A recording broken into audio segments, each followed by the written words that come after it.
అందరికీ నమస్కారం. సర్దార్ సర్వాయి పాపన్న గౌడ్ చరిత్రను తెలంగాణ మొత్తానికి తెలియజేయడమే నా ముఖ్య ఉద్దేశంగా ముందుకు సాగుతున్నా.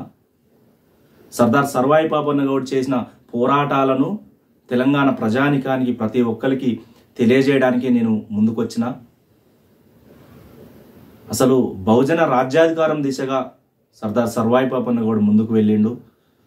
ఆ రోజుల్లో పన్నులు కట్టే రోజుల్లో ఔరంగజేబు పరిపాలనలో, మొఘల్స్ సామ్రాజ్య పరిపాలనలో, ఔరంగజేబు పరిపాలనలో ప్రజలు చాలా ఇబ్బందులు పడేది. పన్నులు కట్టేది, ప్రతి ఒక్కదానికి పన్నేసేది, అట్నే గ్రామాలలో ప్రజలను హింసించేది. అవన్నీ చూసిన సర్దార్ సర్వాయి పాపన్న గౌడ్ కులమత భేదం లేకుండా ప్రజలందరూ సుఖంగా ఉండాలని చెప్పి ఆ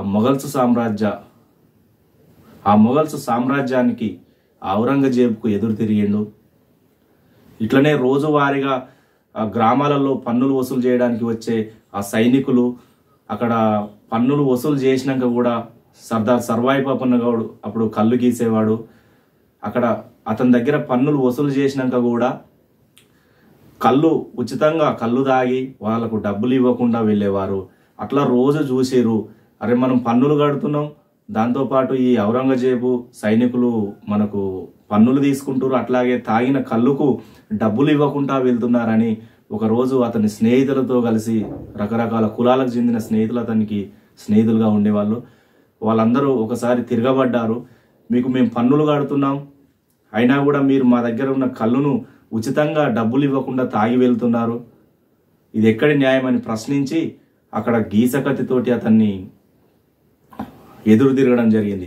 అప్పుడు మొదలైన సర్దార్ సర్వాయి పాపన్న గౌడ్ తిరుగుబాటు దినదినాభివృద్ధి చెందుతూ ఊరూరా ప్రజలను సైనికుల్లాగా తయారు చేసి మొఘల్స్ సామ్రాజ్యంపై ఎదురు తిరిగి ఈ రాజ్యాన్నే ఏలిండు. గోల్కొండ కోటను ఏలిండు, భువనగిరి కోటలు ఏలిండు, ఎన్నో కోటలను ఏలి ప్రజలను ఆ మొఘల్స్ సామ్రాజ్యం చేస్తున్న అరాచకాల నుండి విముక్తి చెందించాడు. ఆ మొఘల్స్ సామ్రాజ్యం ఔరంగజేబు చేస్తున్న అరాచకాలను అరికట్టాడు.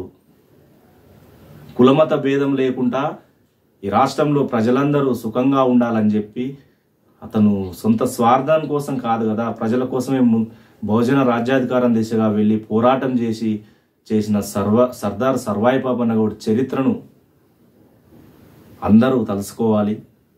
ఊరూరా సర్దార్ సర్వాయి పాపన్న గౌడ్ విగ్రహాలను ఏర్పాటు చేయాలి. సర్దార్ సర్వాయి పాపన్న గౌడ్ చరిత్రను దేశానికి తెలియజేయాలి.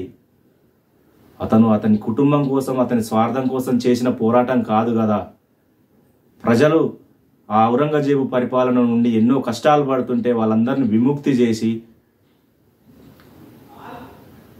అతను ఎన్నో పోరాటాలు చేసి ఈ ప్రజలను విముక్తి చేయడానికే ముందుకు వచ్చినాడు. కాబట్టి ప్రతి ఊరూరా సర్దార్ సర్వాయి పాపన్న గౌడ్ విగ్రహాలను ఏర్పాటు చేసి సర్దార్ సర్వాయి పాపన్న గౌడ్ చరిత్రను తెలుసుకొని ఒక వీరుడిలాగా మనం చూడాలి.